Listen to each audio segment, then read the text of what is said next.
It's the Worldwide Sports Radio Network. Edward Lehman has been a trusted insurance advisor for over 16 years with insurance solutions for auto, home, commercial, life, and retirement. He's located at 54 Sunnyside Boulevard, Suite H in Plainview. That's just 1,000 feet south of 495. Local agent, local advice. The time to think about insurance is before you need it. So do yourself a favor and before you pay your next insurance bill, give Ed and his team a call, 516-935-3900, or visit him online at www.allstate.com/EL. Edward H. Lehman Insurance is your trusted insurance advisor. How you doing? This is Tony Soprano, and you're listening to the Sports Lodge on the Worldwide Sports Radio Network. Go! Do current market conditions have you nervous? Our experienced team of financial professionals at Heritage Harbor Financial Associates understands that no two investors are alike. We all have different goals, needs, and appetites for risk. That's why the one-size-fits-all approach does not work, especially when planning for retirement. At Heritage Harbor Financial Associates, we analyze your unique investment style so that you can work toward your individual retirement goals on your terms. Heritage Harbor Financial Associates can help you take steps to reach your retirement goals by providing a wide array of financial products to fit your needs, even for the risk adverse. Give us a call at 631-331-6599 to learn more or to set up an appointment with one of our financial professionals. You can also find us on the web at hhfa.org or on Facebook at facebook.com/hhfa.org. Our number again is 631-331-6599. That's 631-331-6599. Investments in stock, bonds, and mutual funds and variable annuities are not FDIC insured and are subject to fluctuation in value and market risk, including loss of principal. Heritage Harbor Financial Associates offers securities through AXA Advisors LLC, New York, New York. Member FINRA, SIPC. Annuity and insurance products offered through AXA Network LLC. Be fearless at MMA Long Island and Seituha Karate. Located at 28 Colt Court in Ronkonkoma, MMA Long Island is the martial arts school for you if you want to learn combat-proven techniques, build confidence, discipline, and self-esteem while learning real martial arts to fight back against bullies, predators, and peer pressure. MMA Long Island offers group and private lessons for all ages and levels in traditional Goju-Ryu Karate, MMA, and self-defense. MMA Long Island is one of Long Island's most affordable martial arts schools. There are no promotion, belt, or membership fees, and family discounts are available. All classes are taught by 7th degree black belt Sensei John Benedict with over 30 years teaching experience. So whether you want to get in the ring or protect yourself and your family, MMA Long Island can help you reach your goals. Visit MMALongIsland.com. That's MMALongIsland.com or call or text 516-381-9660. That's 516-381-9660. It's the Worldwide Sports Radio Network. This week's episode of the Sports Lodge is brought to you by Ben Simmons Philadelphia Brick Emporium. Ben Simmons Philadelphia Brick Emporium. Bricks used to build homes that are sure to collapse. And now it's time for the Sports Lodge.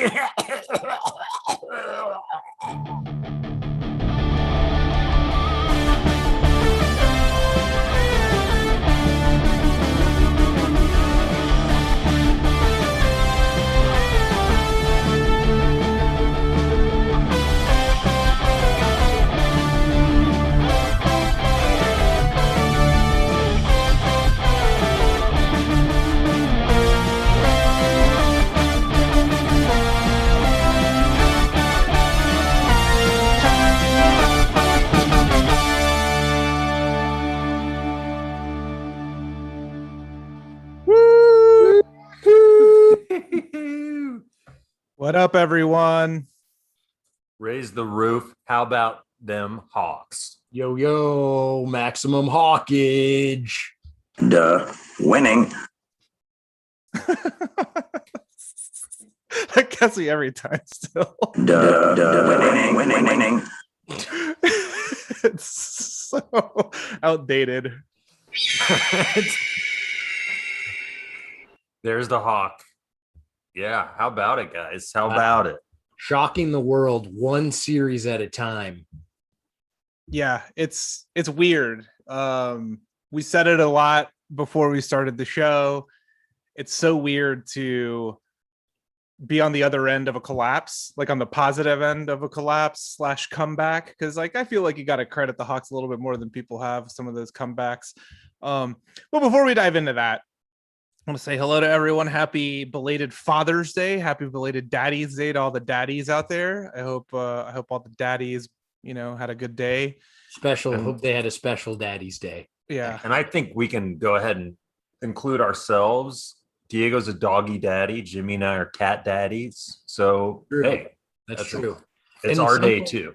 We do more than human daddies and are better than them. I mean, I do more than my real daddy. Okay. Right. There you go. I don't want to go down a sad story there. Sure. Yeah. Well, if you've listened to the pod for a while, you probably know Diego. It sounds like he had a bad daddy. Yeah. And if That's 100% and if you have- accurate. if you're a bad daddy, here's what I want you to do. I want you to pull down those trousers you're wearing and give yourself a little spanking because you Sure. deserve it. Sure. That- Yeah. Yeah. Also, I Good. want to say, it's crazy. We didn't plan this, we never do, but it's kind of crazy how our sponsor today just happened to be Ben Simmons' brick store. Like it's just kind of random how that happened. It's worked out really well in a way for us, for our show.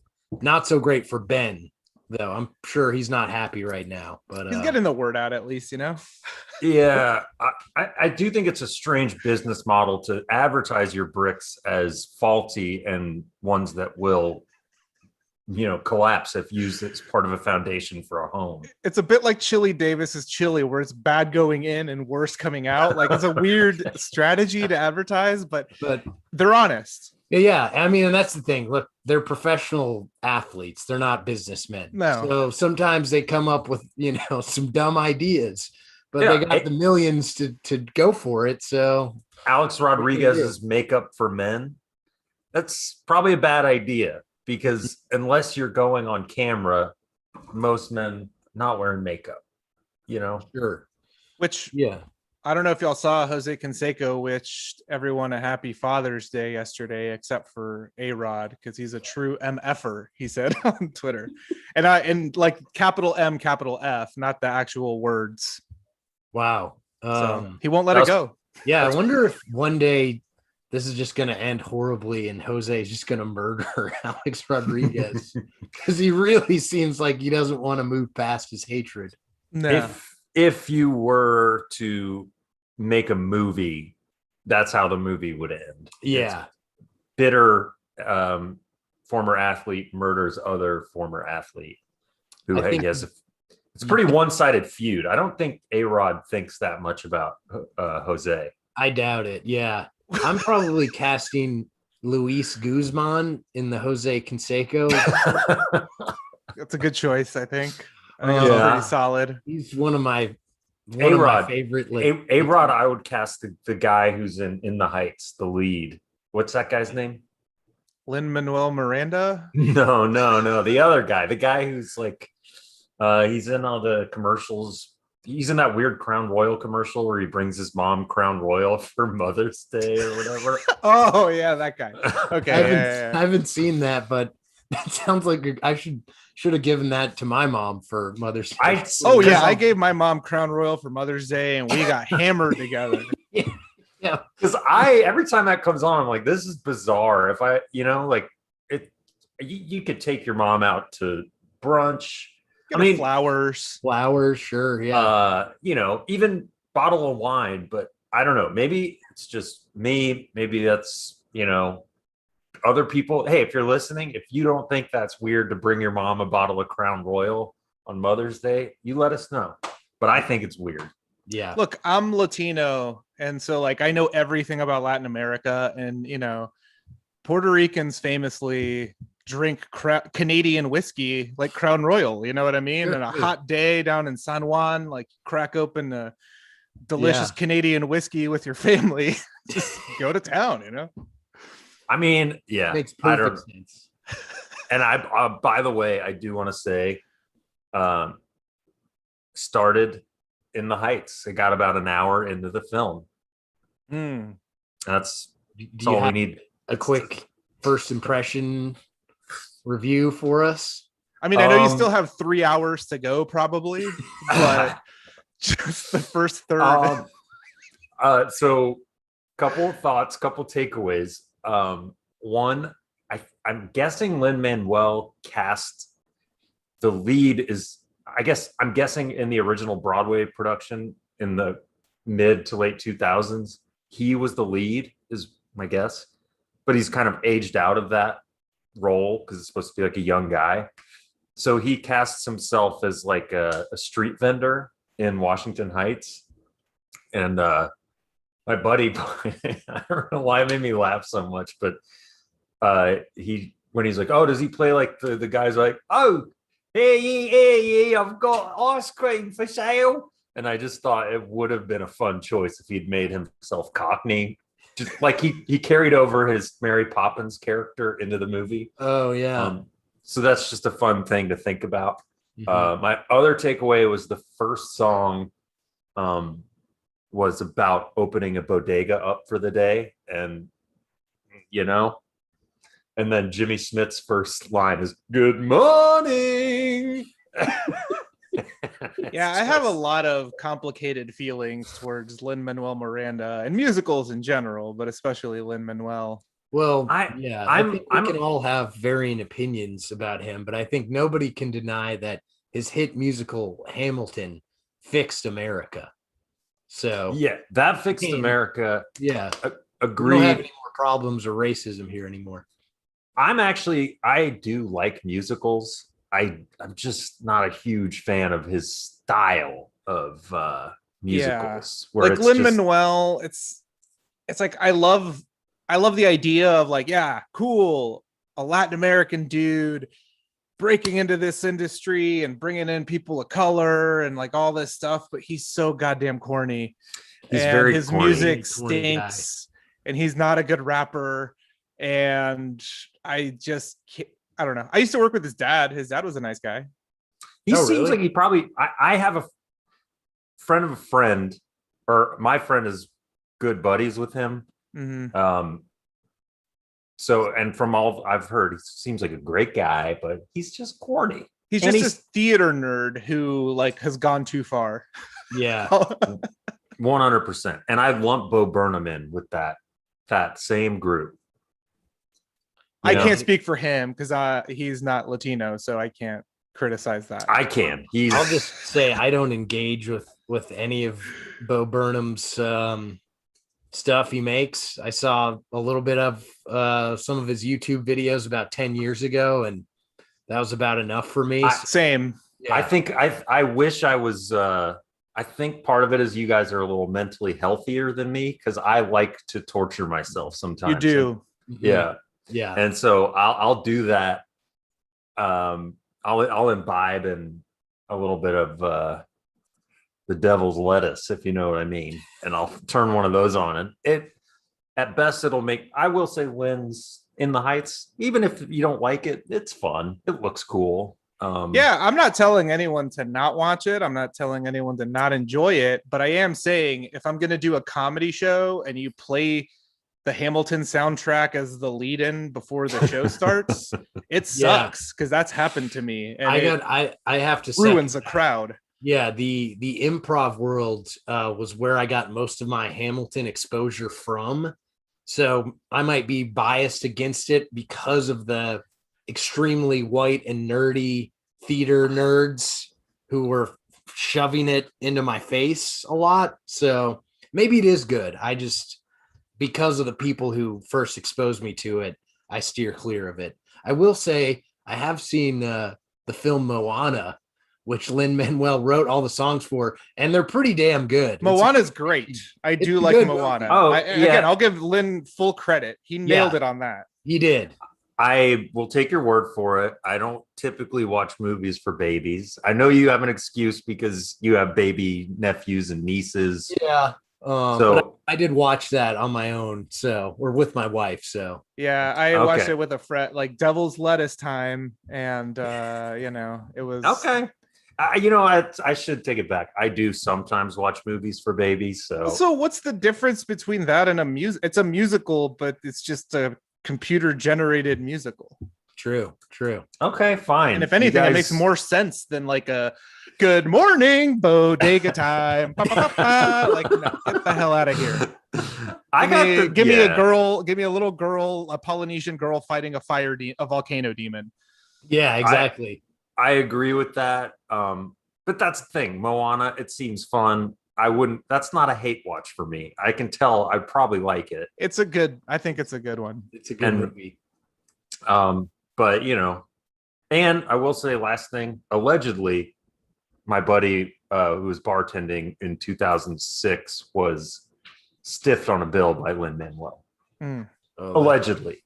Guys, look, we're changing the show from Sports Lords. It's Musical Lords. We're just going to talk musicals. We're going to review the actors, the Tonys, like all the good stuff. Yeah. This Get is what over people it. Want. We've been trying to go little by little. It's either this or all hots. You know what I mean? And exactly. And honestly, I could do that because I'm earnestly a fan of musicals when they're done well or bad. Bad.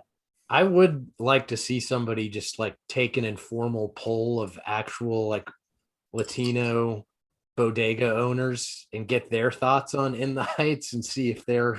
Yeah, I mean, I'm sure they've all seen it because Broadway. That's the thing about Broadway I like so much, how accessible it is to non-rich people.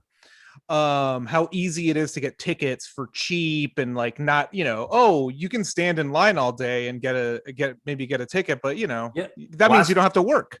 Last Broadway show I went to, it was mostly Latino bodega owners. Yeah. And the Koch brothers who run Broadway, a little secret if you don't know, the Koch brothers open it up to all bodega owners, all taxi drivers, MTA employees. Come on into Broadway. It's for you, not for the riches.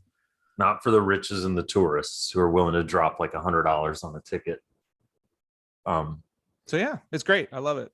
But yeah, that's the week in sports.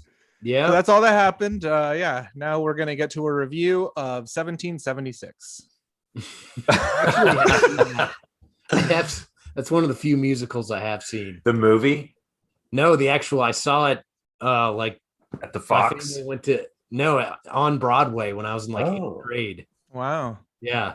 So I guess I'm a super elite because I saw that. But I've only seen one musical on Broadway, and it was because a friend of mine was in it and she gave us tickets to go see it. So wow, I've seen several musicals on touring and on Broadway and on a cruise ship when I worked on it. And you know what the thing is you can't start off with a bad one, because I remember I saw as a little kid Phantom of the Opera and I was like, this sucks.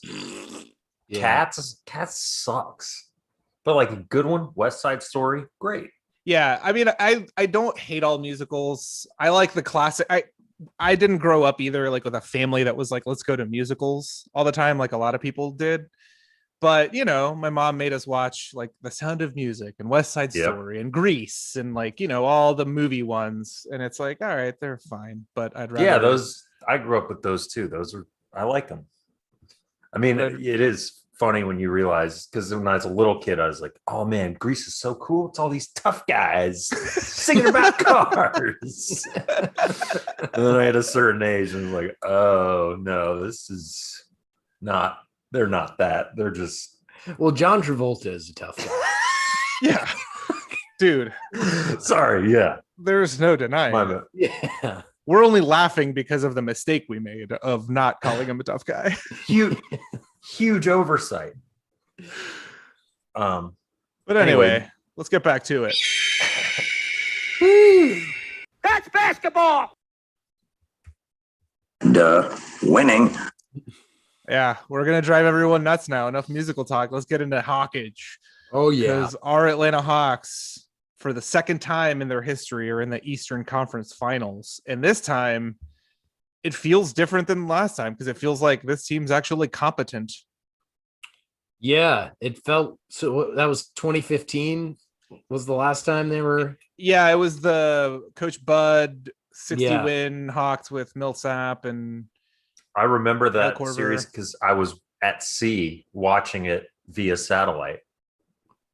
Yeah, they got swept, correct? right? It was a little bit of bad luck to be fair to that team. I don't want to dismiss them all the way, but they got swept by the Cavaliers.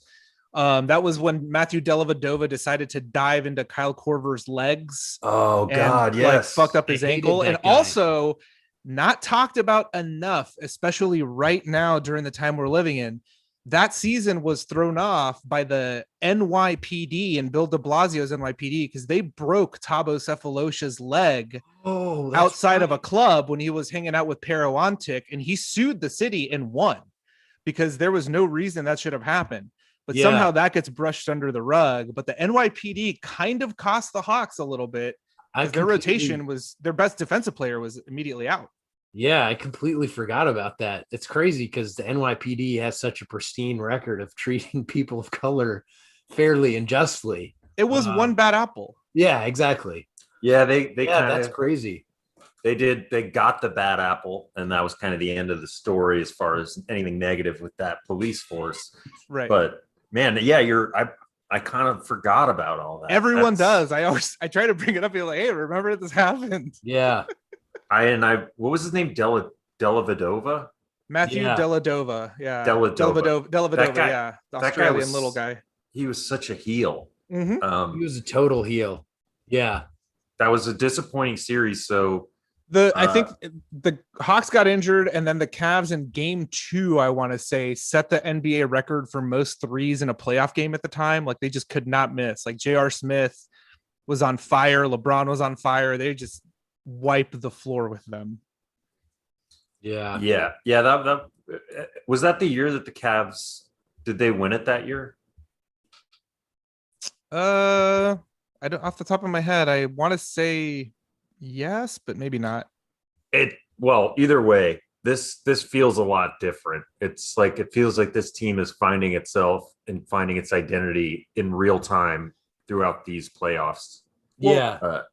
And I think Diego already mentioned it, like that this team has a star, and that team was more of like more of a product of like Coach Bud's system. Yeah. And the way he used like these above average, but not great players.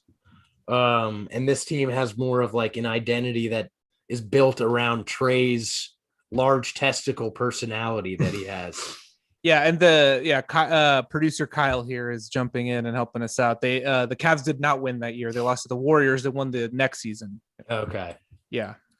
Right. This team, it's like they're not scared of anything. And it's not just Trey. Like Trey's confidence has like completely like rubbed off on everyone.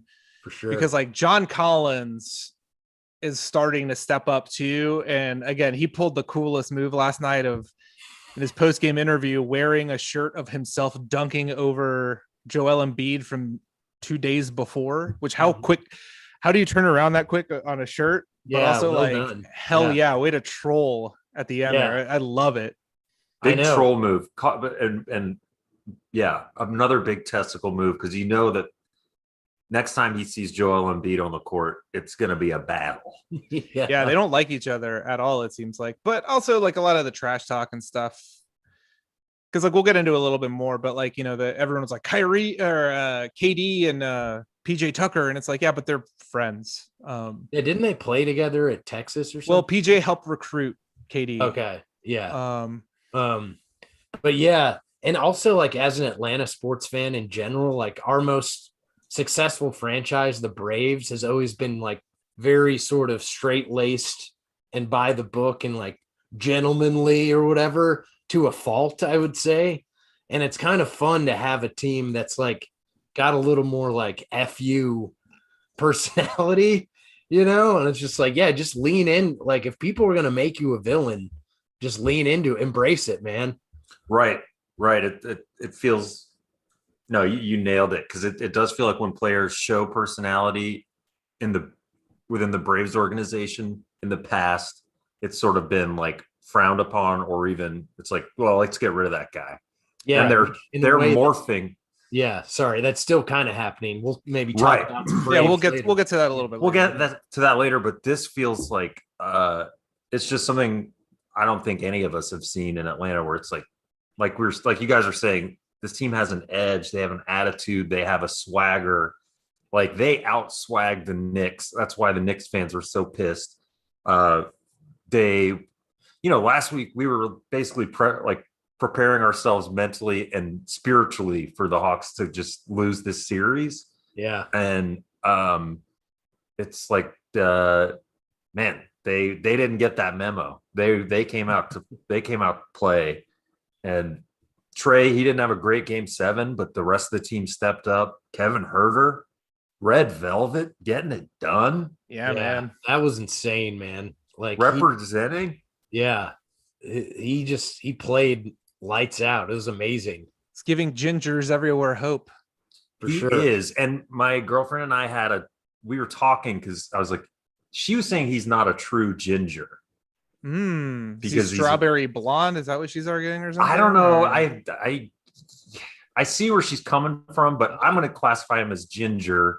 And he does have, he does represent tasty Americans like myself. And Kevin's very, he's great. Whatever. I'm not going to get hung up on his skin color because I don't really give a shit. But man, is he good. Is he on your Mount Rushmore of Kevin's? Who do you have on your Mount Rushmore? Well, Not to put you on the spot, immediately. Yeah. No, you got Costner on there. Okay. Interesting.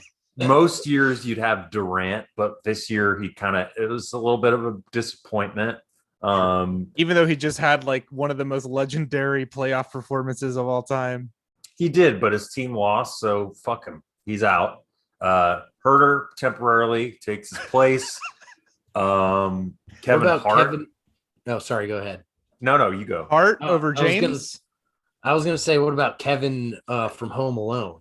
He's Kevin McAllister. Kevin McAllister. He's on the fictional Kevin Mount Rushmore, which is separate, but we do stand that, and we do. Like Kevin Dillon has a statue on top of the Mount Rushmore of Kevin's, right? Like he's so big. Yeah, he's like the Zeus. Yeah, he's the ultimate Kevin, and Kevin Hart's on there. It's Kevin James. Kevin James is on there. Kevin James actually sells concessions at the bottom of the Mount Rushmore. Oh, good for him. He's kind of a blue collar, representative. Yeah, of course. But Jesus, Kevin Huerter stepped it up. He was lights out. He's had a really good series in general, but last night he went to another level, and they needed it because Trey was cold in the beginning of that game. Yeah, they found the mismatch with Seth Curry and realized, Kevin Huerter is like a foot taller than him because he's like 6'7", and they just hunted him the whole game. It was just like, you're going to get an easy shot over him every single time. And he made some like pretty tough, like 3-pointers. Yeah. There was that one on the baseline where he almost like shot it from behind the backboard. And it was like, I didn't know he had this in him, man. I thought he was like just a jump shooter. Like he was deking him and making moves. It was awesome. Yeah, he's way more athletic than people think. Like he can get up, and he threw down a pretty good dunk against the Knicks in that series. He's way more athletic, and I'm glad they're letting him kind of go. I mean, it's unfortunately as a result of DeAndre Hunter being injured. He's having a start. He's starting now because Kevin Huerter's not even a starter. But I love it. I think it's awesome. And now he's gonna have to play even harder because Bogdan Bogdanovic is, the best name in all the NBA, I think. Oh yeah. He's a little dinged up as well. He's got a bad knee. He tried to give it a go last night, but it's just not working. Yeah. And other players stepped up. Danilo Gallinari started out a little slow, but he came out. He's finished strong. He had the play of the game, arguably. That steal on Joel Embiid at the end of the game, and then the Herter pass led to a dunk. That was when I knew that the game was over. He's got to shave his mohawk again so he can look like a create a player from a Nintendo 64 game. Because that's kind of what he looks like with that. When he came out in that Knicks series of the mohawk, I was like, what the hell is that, man? And also shout out to John Collins. It seemed like he had 40 rebounds. I don't know his total count, but he was all over the boards. Yeah. And Onyeka Okongwu, man, he is our rookie that was drafted last season. He's growing up in these playoffs because he didn't do much the whole regular season, and he's putting in some huge minutes. He like clowned Dwight Howard. He kind of started that comeback in game 5. It was all a Kongu coming in and just destroying, troll dickhead Dwight Howard. Yeah, Dwight, man, get out of here. That guy, he's a native Atlantan. No one claims him. No, we don't claim him, and he's like, I don't know. He proved himself to be kind of a joke in that game. It's crazy how his career, when he was like in Orlando and just starting out, he was like the lovable Dwight Howard, and he's so cool and friendly and fun, and everyone likes him. And he does this. Sorry, that was a soundboard misfire. Oh, whoopsie. But maybe appropriate because Dwight Howard, bit of a baby. Yeah. Well, the Sixers player that's taking the most crap right now is Ben Simmons, man. Yeah. Yeah. Wouldn't want to be that guy. No. And I think I don't know. He's got a $140 million contract, and Yeah, he's yeah. now But going you to know go what to I mean. Cancun. No, I hear that. He had a I don't know, big time loser series. He And definitely did. I think, Diego, you said because in 5 out of the 7 games in the fourth quarter, he went over. I think. Field goals. I think it was game 1. He was 1 for 1. Game 2, 2 for 2, and then he didn't take a shot in the fourth quarter for the rest of the series, which you could argue is 100% shooting percentage. So right, he never missed. He maintained it with that bizarre no look pass to, I believe, Harris. Tybal.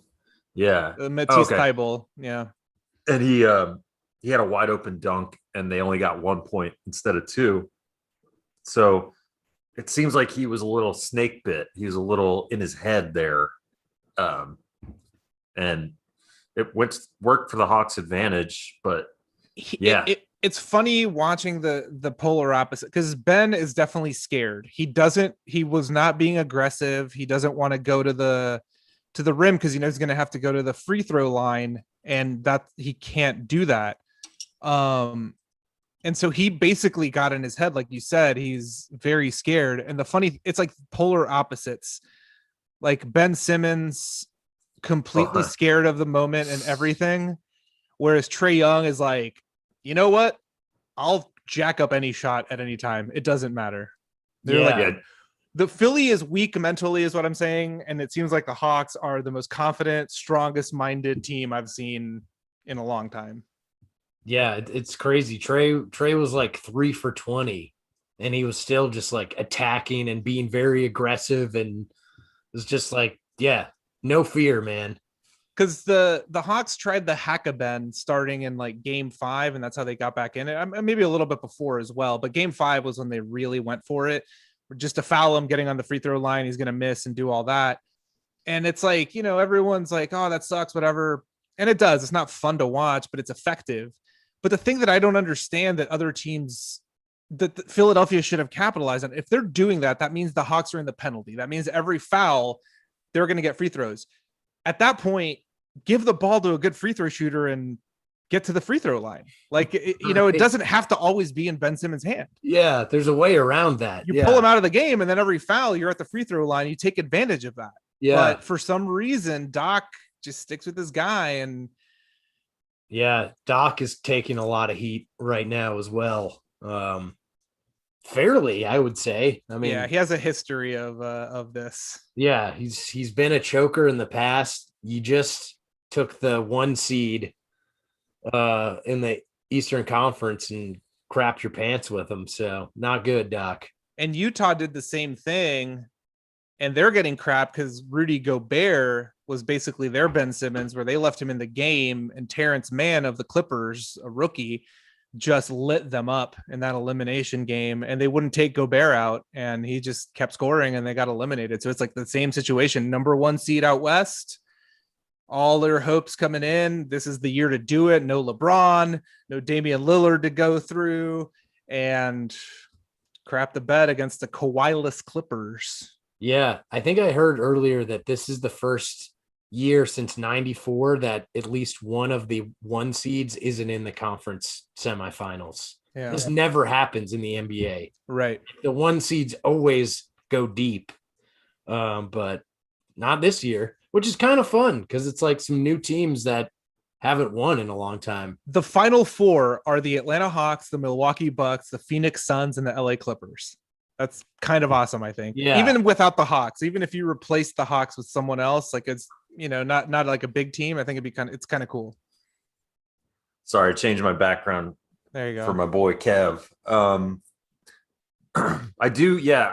I don't know if you guys just touched this because I was focused on the important task of making Kevin Herter's ginger ass my background. He's a ginger. I don't care. That is a ginger. Yeah, I mean, that's a ginger. Although strangely, I don't detect any freckles. So anyway, I will say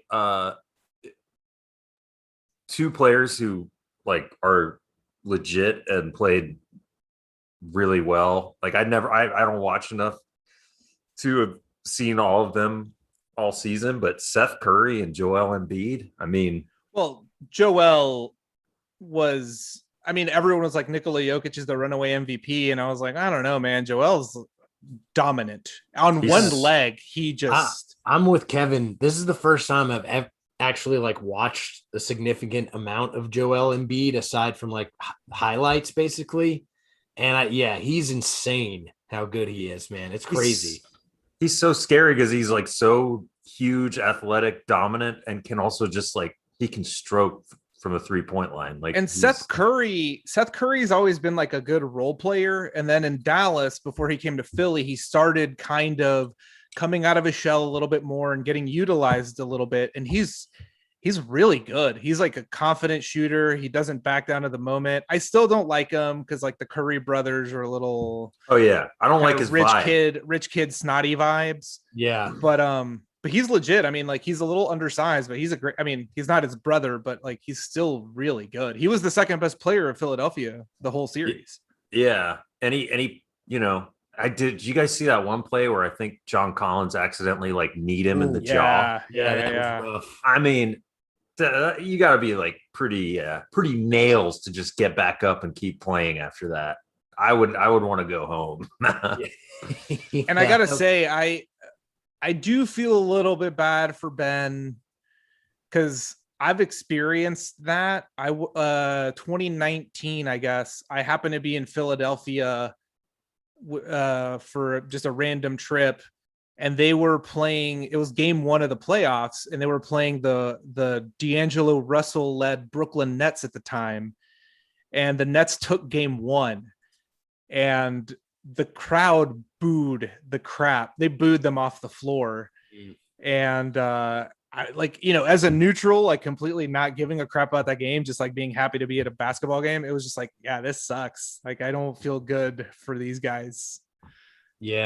Tough town to play any sport. Yeah, exactly. Kyle, typical Philly sports fans. They're rough. They and I gotta say, I didn't love that at the end of the game I saw some beer cans being thrown at Philly players. They threw some hoagies down on the court. I am on record as supporting throwing beer cans on the field, but that was different because when there was that old playoff game where the Braves fans, there was a bad call that cost them a one game playoff. They all threw beer cans on the field. I was there. I was part of it. Yeah. And that's a protest against the umps. This felt different. This was it was Chipper Jones's last game. Yeah.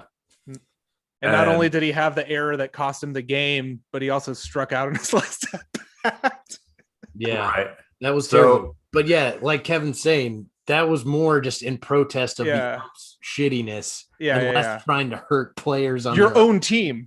Yeah. Yeah. This was literally, I think I saw them try and launch one at Joel Embiid, who was the best player. Yeah. Joel Embiid to me deserves no criticism whatsoever, man. On a torn meniscus, he dominated the Hawks. They had no answers for him. And that was the strategy a little bit. Let Joel do whatever and then force someone else to step up. But Joel did his thing. I don't know. I can't criticize him. Yeah. No, not at all. And so that's a big tisk to Philly sports fans. But you guys are a bunch of piggies. But yeah, switching over a little bit to not drive the neutral non-Atlanta people insane. There was another game 7 that happened over the weekend, the Bucks and Nets, and that was another insane, absolutely instant classic where the Bucks were able to pull it out in overtime. And if Kevin Durant, I don't know if y'all have seen what's come out. Kevin Durant really won that game because he hit that shot in regulation, but his toe was on the line. So it was only a 2-pointer instead of a 3. So he only forced overtime. He actually wears, like, this is what I've been hearing. He actually wears a size 17 shoe, but he plays in size 18s because he says it's more comfortable. So if he was wearing his actual size, maybe they would have won. Yeah. Right. I know. I mean, so close. I'm the same. I'm a 17, but I wear 18 when I'm on the court. Right. Yeah. But you never know. He could have missed another shot because he was wearing the 17s. That was a really close one. I have to say I was happy for, we didn't know the Hawks were going to advance, but I was just kind of happy to see the super team. I'm kind of over the whole super team thing. Same. Yeah. And I was like, yeah, good riddance to bad rubbish. I don't like that trend. It's not fun. No. Yeah. And I do have sympathy for Milwaukee as a sports town because they've suffered much in the same way us Atlanta fans have over the years with just general crappiness. That said, I hope we get their asses in this series. Yeah. In a weird way, I don't know. It feels like the Nets would have been a better matchup just because like how banged up they are and size, but whatever. At this point, like, it doesn't matter. I mean, the Hawks aren't going to be favored and shouldn't be based on like regular season stuff, but yeah, bring it on. Yeah. But that was an amazing series. That was a crazy game. Coach Bud didn't blow it for them somehow because he always finds a way to blow it by not making adjustments. PJ Tucker and Kevin Durant went at it the whole series to the point where even Kevin Durant's mom got into it with PJ. She like yelled at him. She's like, "Hey, this isn't football." And he said back to her, "I love you." And she pulled down her mask and like yelled at him about hitting his son. And then PJ like blushed basically on the court because like they know each other and they're friends. Because they asked them about like, because they were going at it and fighting a lot and in each other's faces. They asked him after the game and they were like, yeah, we're not always just talking trash to each other. It's like KD will be like, hey man, why did you foul Blake? If you get another foul, you can't play anymore. Stay in the game. Keep playing me, because like they're both Texas Longhorns. They go back. So it's like when you see guys arguing, it's not always just hatred. Sometimes it's friendly competition. And I'll give his just desserts to Kevin Durant because he is incredible to watch. He's so good. The weird thing about him to me is he looks kind of just gangly and he doesn't look as like physically dominant as a Joel Embiid, but or even when you Giannis. watch him, or even Giannis or LeBron, but when you watch him play, you do appreciate his skill. He just, I knew he was going to make that almost 3. As I was watching, I was like, Durant is going to like win this game right here. Like you just know. Every time he shoots, I'm surprised when it doesn't go in. Yeah. I just assume it's going in no matter where, no matter what angle, who's on him. It's just going to go in. Yeah. It's insane. So, we've talked a lot about the Nets and how it's a bunch of, annoying Brooklyn people pretending that they were fans. I will give them credit for they did get Barclays Center rocking. And who knows what'll happen next year, but I'm kind of glad that it's the Bucks and Milwaukee and Giannis. For sure. Cream City in the Cream. conference Everybody finals. calls it that. Everybody calls it that. Everyone knows it as Cream City, classic, Yep. Jimmy, you got family up that way. They call it Cream City. Yeah, they never even say Milwaukee. They just say, "Hey Jim, when are you gonna come visit Cream City again?" It's sort of like in Atlanta, how we as locals we get a kick out of it when people point out that we have a lot of Peachtree streets. We're Yeah. It's like, yes, we love that. Or And calling like it- whenever we go down there, like, and we're just with other locals, everyone's like, yeah, Hotlanta. We love calling it Yeah. Hotlanta. It's the only way we refer to the city. There's no other. It's the I'll cool sort of- way. I'll rotate it. I'll say, hey, mom and dad, I'm coming to visit VA, or maybe ATL. I'll say, hey, I'm flying down from the Big Apple to go to Hotlanta. exactly. I'm flying down from the Big Apple, and I'm coming to ATL, shoddy. And I'll say that to my mom and dad, and they'll be like, I hear that, and I'll zip down one of the famous Peachtree streets we've got, and I'll pick you up from the airport. It's kind of how it goes. It's sort of local lingo, just to peek inside. Yeah. And the same goes with Cream City. It's going to be a heck of a matchup. I'm actually Wednesday. I'm excited for game one. I'm going to be pre-gaming game one by going right out here to Harrison, New Jersey to see the Atlanta United play. Oh, nice. Oh, So it's going to be a little double header. wow. Nice. Going Going to Red Bull Arena. Yeah. Oh. And then, yeah, sorry, go ahead, Jimmy. Oh, I was just gonna say quickly. I will say that Milwaukee fans are Wisconsin nice, I assume, so they're probably not going to be able to provide the same fuel that the angry New York and Philly fans Right. provided the Hawks. So hopefully that doesn't come into isn't a factor, but we'll see. It's weird with their fans because my wife pointed this out too. It's like it's so quiet in Milwaukee's in the Fiserv Center, I believe. Mm-hmm. It's like very quiet in there, but then they show the street or the Deer City area. Yeah, And it's like packed with insane people. And it's like, can they just not afford to get in there? Like, yeah, what's happening here? yeah. So we'll see, but because Trey is clearly fueled by the hatred that I know. way. So Yeah, and I think, going over to the West, speaking of fan bases, if it's a big if, but if the Hawks, whoever gets through the Eastern Conference, those two teams definitely are going to have some fired up, hateable fan bases in the Phoenix Suns and the LA Clippers, because they're spicy. They're a little spicy. The thing with the Clippers is California is still not allowing as many people in, I think, or maybe they've lifted the restrictions recently, but I know they were having less fans than like Phoenix. I mean, it's in Arizona, so it's basically Florida of the West, so nothing matters, and they've been full capacity forever. And so they get real loud. But speaking of fans, I do, and Phoenix in particular, like, I don't know, it's like a weird thing, and I'm not trying to be like the downer here if everyone's like, yeah, whatever. But did you guys see that viral video of the Phoenix fan who beat the crap out of those two Nuggets fans? And he held up the Suns in 4, last round. I'm familiar. Yeah, I'm familiar. Yeah. Yeah. So that like went viral. That guy got celebrated everywhere. Devin Booker got him tickets and all that. He's got a deal with Barstool selling merch with his face on it. Yeah, it's weird. It's like, so we're celebrating this guy, but in the first round, it was all like, are fans out of control?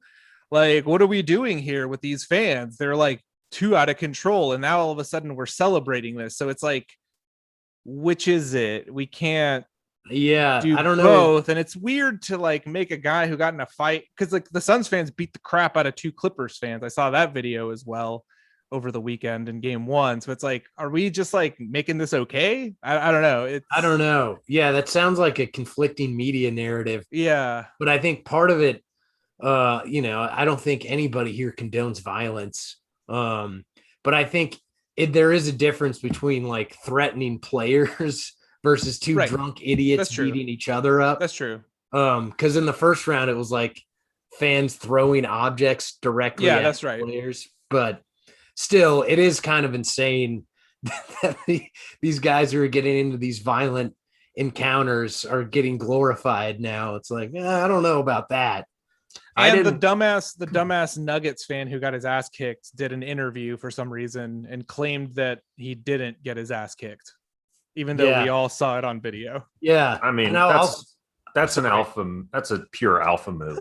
That is, nothing but respect. But I'll also say, being at live sporting events, anytime you're around obnoxious fans like that, I hate that. Like, it ruins it for me when you're near like drunk dudes who are being too aggressive or like yelling too much profanity or whatever. It's like, okay, man, you can dial it back a little bit. There are kids around, like, I don't know. Sometimes it's Also, much. how much did you spend on these playoff tickets? Why risk getting ejected?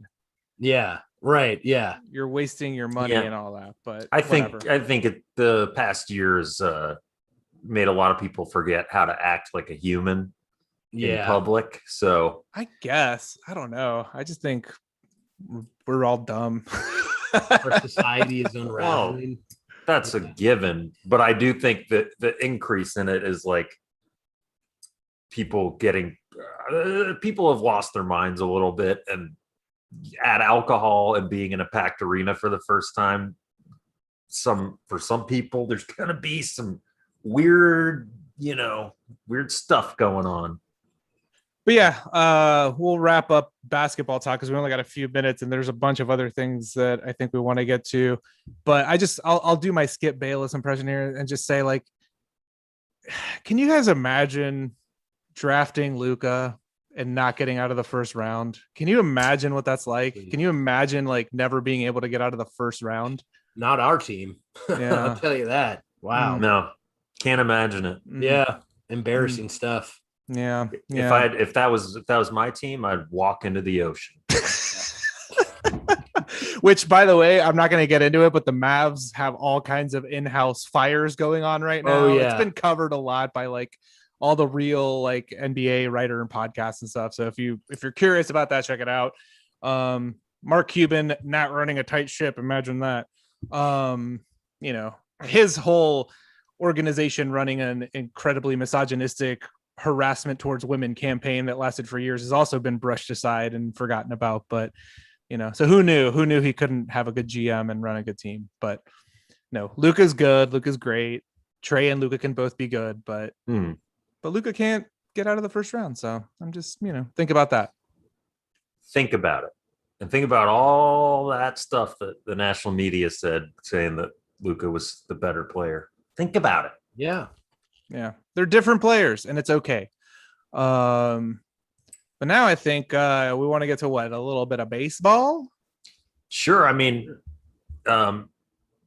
just a real quick, I'll just want to run down a couple things real quick. First of all, we got the Braves in just a few minutes going live against the Jacob deGrom and the New York Mets, kicking off a 4-game series.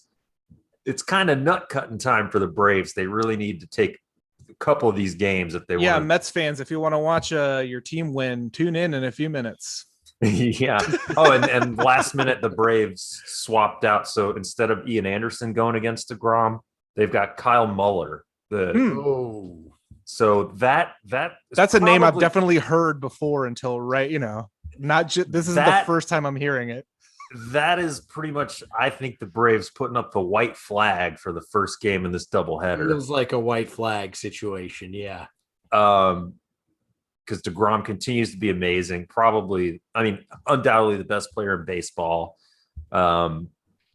Yeah, and then what else we got? Is Rafael Belliard starting for the Braves too? Are they putting in they got a rough Brian Hunter?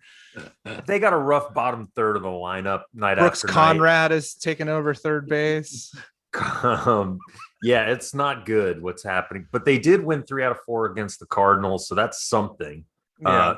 Ronald Acuna hit his 100th home run of his career. Even after Brian Snitker, the manager, calling him out for trying to stretch a double into a triple and calling that a stupid decision.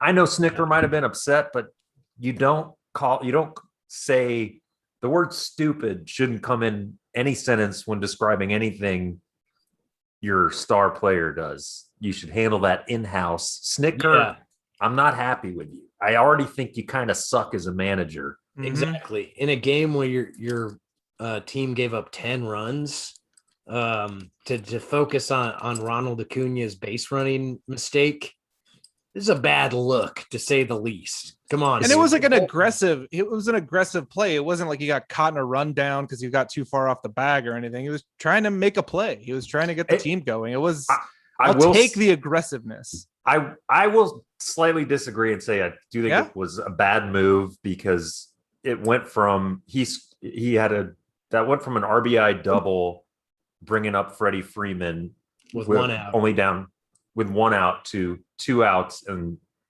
you're down by 2 and there's nobody on base. So it was a pretty crucial mistake. Yeah.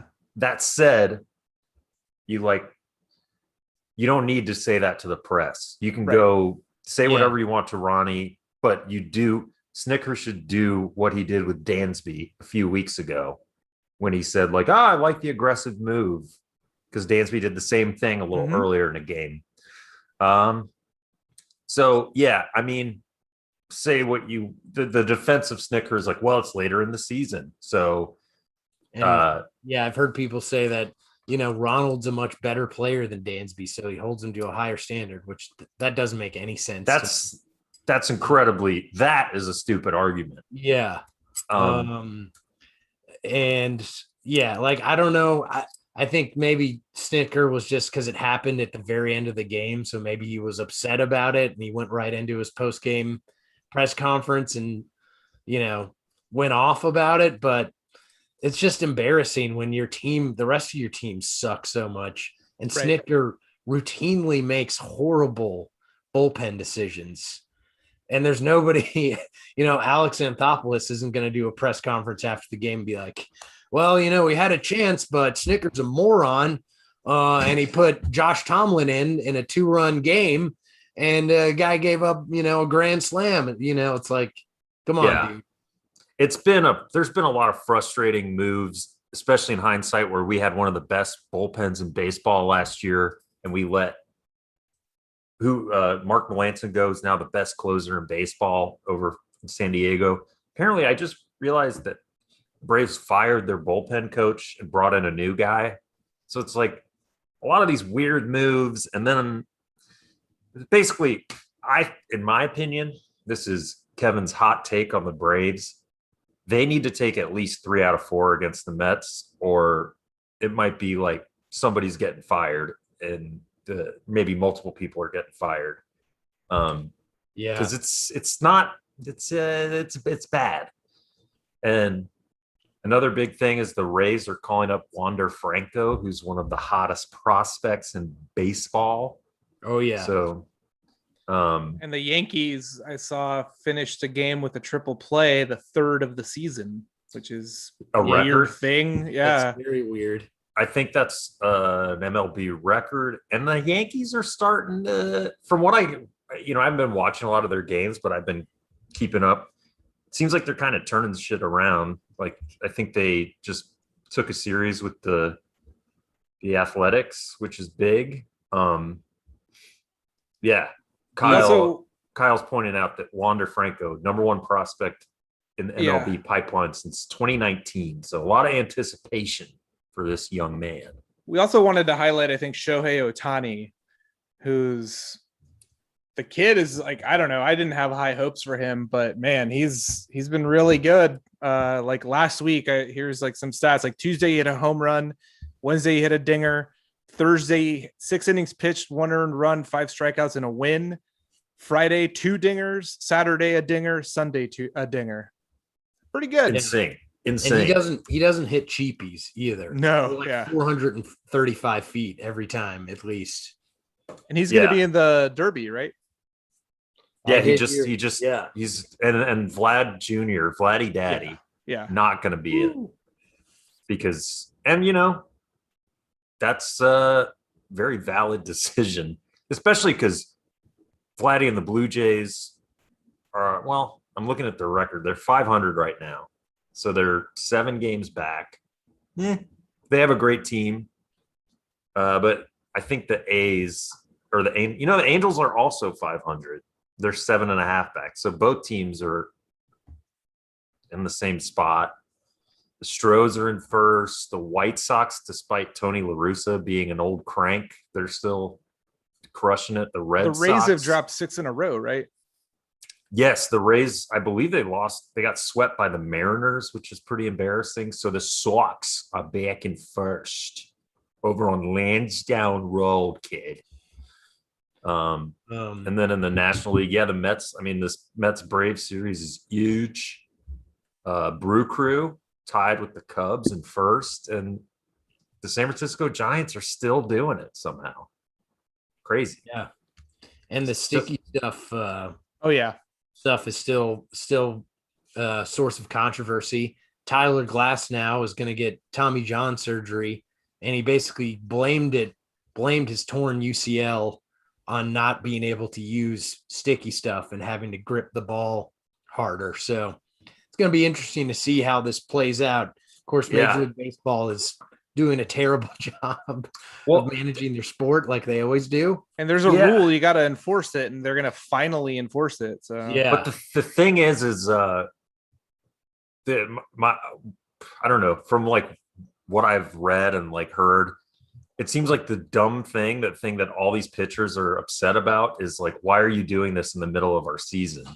Because it's a huge thing to just drop on players. Yeah. And there are going to be injuries. Right. We're seeing a lot of crooked numbers where, like, offense is skyrocketing. That's cool. I like that. But I don't like seeing these, like, Tyler Glasnow is a great pitcher. And if it's having true, a great season.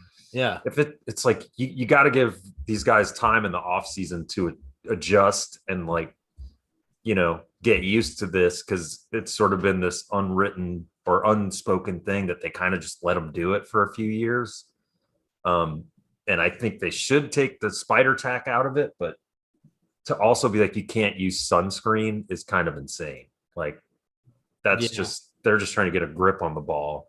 Again, major league hitters were okay with them using stuff if it would mean they wouldn't get beamed as many times because they had more control. But if they go too far, I guess now they're upset about it. So it's like, I don't know. It's find something. Like, I agree that something needed to be done, but like Kevin was saying, it's just so stupid that they're like 2.5 months into a season, like, we're gonna enforce this rule now. Oh, whoops! It's like, come on, guys, get your freaking shit together. Yeah, it's bad. It is bad. And I don't know. Yeah, Major League Baseball, like you said, they continue to be the worst at running their league. Yeah. Of all the major American sports. And I don't know. It's I had one thing I was gonna say and I forgot because I'm so amped up about before we go, we gotta squeeze in the biggest story here that I heard about on another podcast, but we got to talk about the partisan war happening on the WikiFeet website. WikiFeet, of course, being a website where sick pervs look at women and men's feet and honk off to that.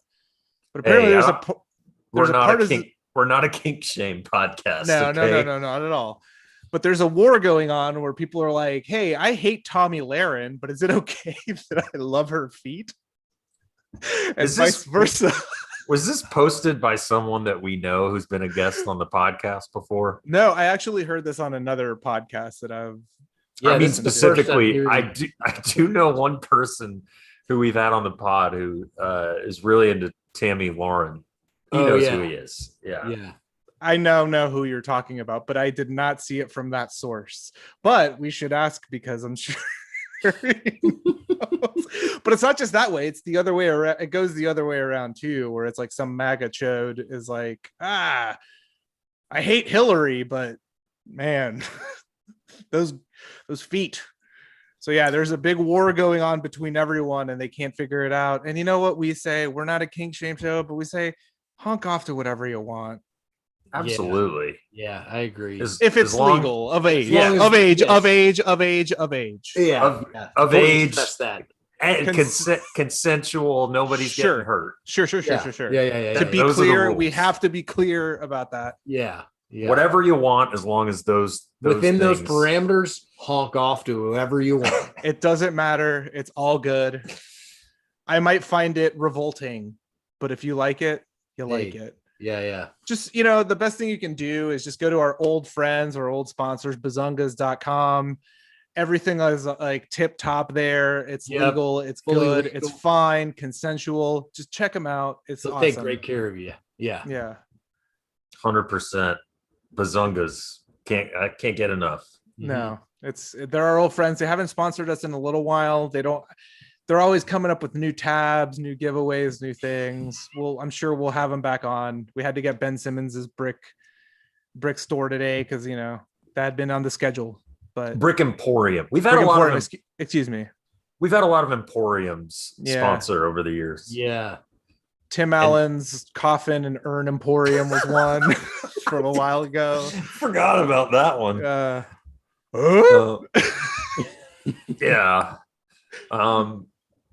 Other Emporiums, but yeah, everyone just honk off to what you want as long as it's consensual and of age, and stop fighting about it. And stop fighting for Pete's sake. Quit fighting about who's honking off over what. Yeah. But Christmas. I think that said, it's gonna do it for another classic episode here of the show. Yeah. That's one of the rare times we can say it's a good day to be an Atlanta sports fan. Yeah. Yep. Just gonna bask in this feeling.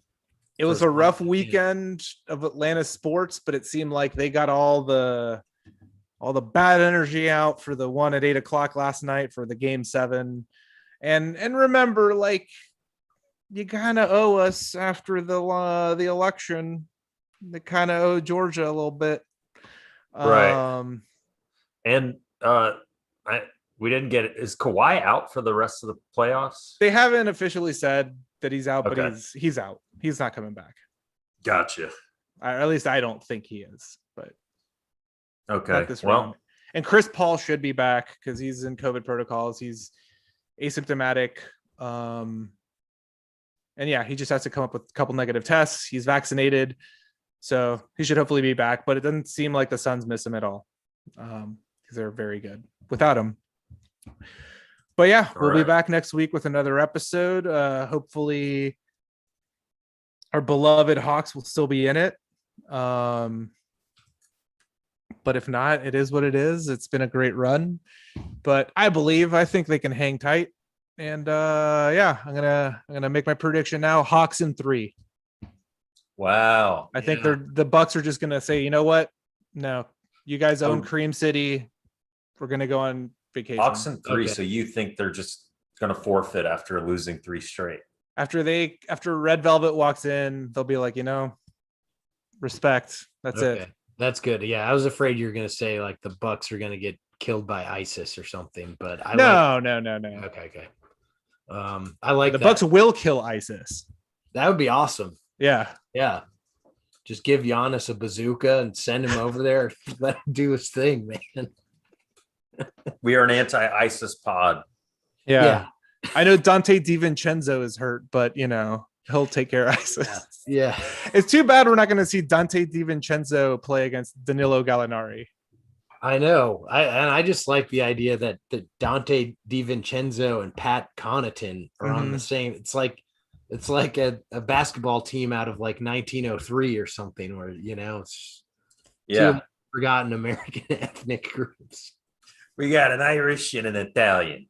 Hey, they're both dirty. No. Looking forward to that. Finally, the Irish and Italians can make peace. Under a German coach, Budenholzer, probably, or something. Oh yeah, that probably means like beer hall destroyer or something. Budenholzer. He always looks like he farted and is trying to hide it. Yeah. He kind of looks like a slightly thinner Alex Jones a little bit too. I see that. Yeah, I totally see that. Like a drunk Alex Jones, because he's got some problems. Not to make fun of that, but Budenholzer, I know I have some friends who worked for the Hawks, who still work for the Hawks.